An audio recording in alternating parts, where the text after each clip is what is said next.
Guys, അപ്പം ഇന്ന് പ്രത്യേകമായിട്ടൊരു ദിവസമാണ്. നമുക്ക് എന്താന്ന് കാണിച്ചിട്ടേ വാ. അപ്പോൾ ഗായ്സ്, നമുക്ക് തൃക്കാർത്തികയായിട്ട് നമ്മൾ ദീപമൊക്കെ കത്തിച്ചിട്ടുണ്ട് കേട്ടോ. ഇവിടെയൊക്കെ തൃക്കാർത്തികയ്ക്ക് ഇങ്ങനെ കത്തിക്കും, തൃശ്ശൂരൊന്നും ഇങ്ങനെ കത്തിക്കാറില്ലെന്നൊക്കെയാണ് കേൾക്കുന്നത്, അറിയില്ല, ഓരോരുത്തരുടെ ഇഷ്ടമല്ലേ. തൃക്കാർത്തികയൊക്കെ ഞങ്ങളുടെ ഇവിടെയൊക്കെ ആഘോഷിക്കാറുണ്ട് കേട്ടോ, ചിരാതൊക്കെ കത്തിച്ച് വെച്ച്. അപ്പോൾ നമ്മൾ ഇതിപ്പോൾ കുറേ ചിരാതുണ്ടായിരുന്നു. പിന്നെ നമ്മളിത് ചിക്കൻ കറി വയ്ക്കുകയാണ് ഗായ്സ്. അപ്പോൾ വറുക്കാൻ വേണ്ടിയിട്ടേക്കുവാണ്. അങ്ങനെ അത് കഴിഞ്ഞു ഗായ്സ്. ചിക്കൻ കറി ഞങ്ങളിങ്ങനെ റോസ്റ്റ് പോലെയൊക്കെയാണ് കേട്ടോ വയ്ക്കുക ഗൈസ്. അപ്പോൾ അതേ നമ്മളവിടെ ചിക്കൻ കറി ഉണ്ടാക്കിക്കൊണ്ടിരിക്കുകയാണ് കേട്ടോ ഗൈസ്. അപ്പോൾ അതേ ഒരുത്തനും ഇവിടെ ഇരിക്കുന്നുണ്ട്.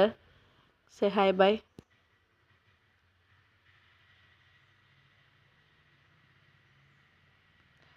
അപ്പോൾ ഗൈസ്, നമ്മളങ്ങനെ ചോറുണ്ണാനിരിക്കുകയാണ്.